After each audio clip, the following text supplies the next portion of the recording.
Hey guys, this one's going to be a quick subscriber stream, right? So what I want to do is show you something that'll help, I guess, kind of understand where and how to put some of these kind of techniques and things together, right? So what I want to do is scroll all the way down so I can't see these levels, these lines. I'm going to scroll back into replay mode in a second, all right? And I'm just going to pick, kind of a random date to random. I'm just going to scroll back somewhere and just stop. Put this on.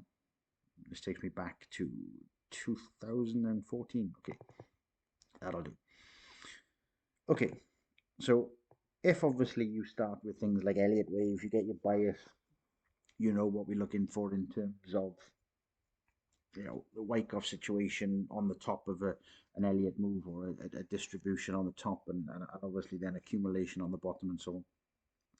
What I'm going to do is I'm going to assume that this particular point for me would suggest that we've had some kind of big pullback. Okay, so I'm going to see this as a kind of local top. So I'll put this on local top daily time frame. We then have a big move down, which technically is taking this low. So these are two interesting areas for me straight away. Okay, I'm going to zoom in a little bit further. Now what I want to do is I want to start looking at this and saying, where are we? Let's find the first Monday. Okay, so first Monday, this is Tuesday, so there's a Monday.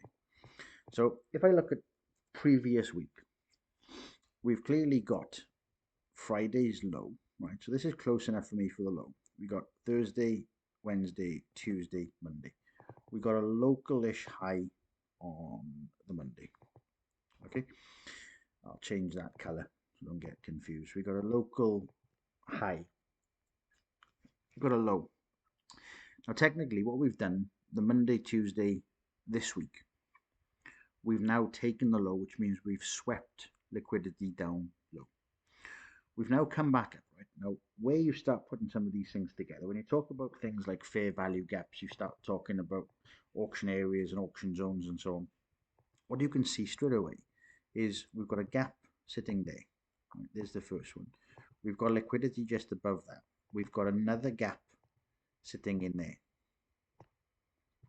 Okay, so first things first, what you want to see is if I was to have a bias right now, in an ideal world, I'd like this bias to be up. The only trouble is today's candle that we're on is red. Okay, so the main issue that I have there is I now have this very small gap sitting in there. It's actually even smaller than that, which is like this. There we go. Okay, so what I'd like to see is a move down into this little pocket and then quite an aggressive move up, right? So in an ideal world, there's our move down and in, right? There's the aggressive move up. Now, at this particular stage, we haven't actually done anything, right? This is just me getting a bias. So how you'd use this in real time is go back like I just did. I've gone back to 2014, right? And I can walk this all the way through. Go back a week, go back a month, go back 3 months, 6 months, a year. It doesn't matter, right? What we're now looking for is where does the liquidity sit? Why?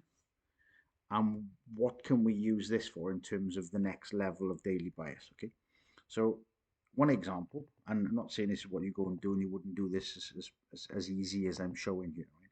But for example, is to have something like target inside there, which is tiny, right? Now, obviously, in an ideal world, you're going to be looking for a 2 to 1, right? So this is a terrible risk reward type trade, right? But you can see kind of the logic, the idea, right? So if I was to zoom in down to a 4 hour or 1 hour, basically wanting to take this long on tomorrow's candle, right? Now, that would have taken me obviously in and straight back down.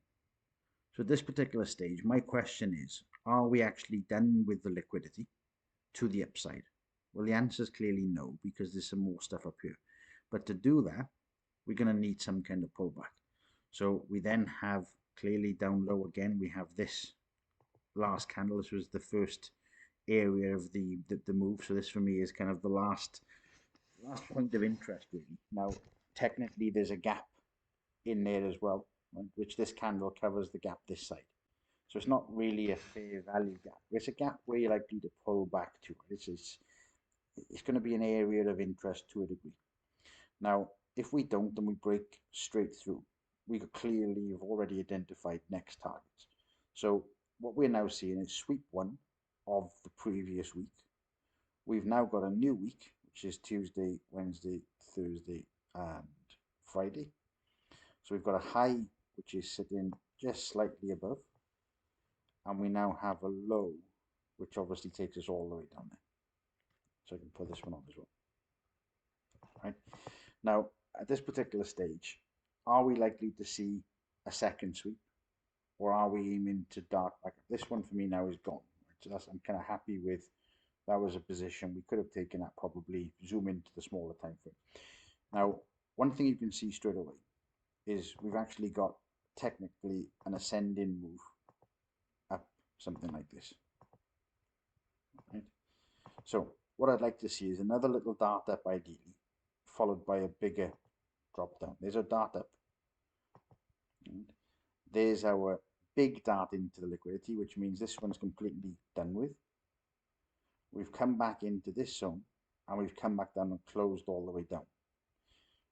How would I want to use this now as my bias? Well, the quickest way to use this as a bias would be to say, we've tagged liquidity, we want to come there. However, smaller time frames, I wouldn't be surprised to see a bit of a wick fill followed by a dart down. Right? So tomorrow's bias will be based on a sweep, based on, on the open, etc., etc. We can see how we've tagged the liquidity. We've closed the gaps that we previously had. Right? Now, ultimately, at this particular stage, have we used this enough? And this long, long red candle would suggest that we have. So I'd like to see probably more likely this move, right? This is just me getting a bias in terms of how I could use this or potentially use this tomorrow to my advantage, right? So we're still making this ascending move. Now at this particular stage, what we can do again, we can come really, really local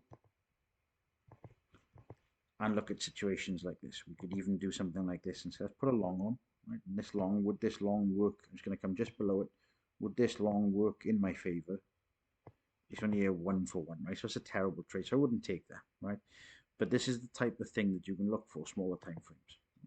If we were triggered in there, look, right, straight out. See, terrible trade.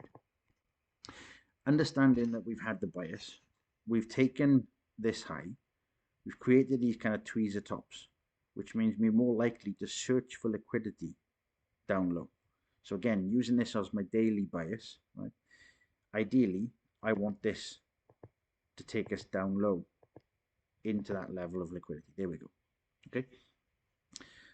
Now, at this particular stage, we've got quite strong selling. We've broken this, but obviously after the break, you're very likely to see a pullback, and whether it's a continuation or a pullback overall, right? So the bias on this at the moment is we've got local low, we've got technically this top here, so the liquidity is only sat above or below. So if I was trading tomorrow, I'd be saying no bias until something tips its hand, right? But because this is a red candle, I'd like to suggest that it's further down. Right? There we go. So obviously at this particular stage, we've now had quite an aggressive move overall from that move down. We've probably tagged all sorts of liquidity if we look over to the left, right? This is, again, bigger. These are how you can fit these things together, look guys, right? That level there for me, put something like this on there. We've clearly broke through that, right? Which means at the moment, I still have a negative bias. Nothing is saying, without any indicators, stochastic or anything else, we still have a negative bias, right? Which means negative bias, we could look at this still there. Got liquidity gone. This is gone, okay? We've got liquidity sat all the way up here. And the next little area of liquidity is sat on that zone. Look, that little green candle there, which was the last buy before you sell. So ideally, one more down, didn't get it, right? We're starting to move up back into the liquidity zone.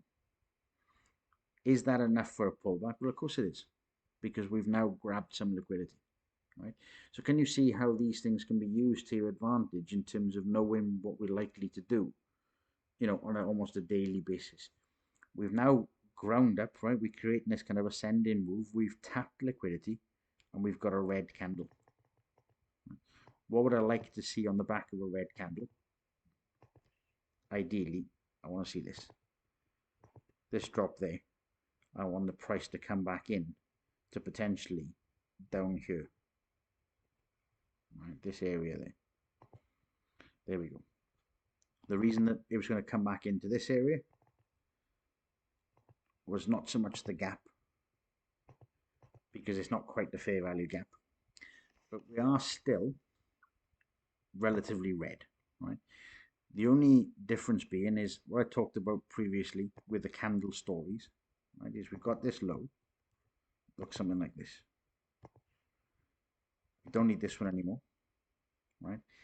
Now at the moment, the price didn't close below this, and the price looks like it's trying to force itself back up.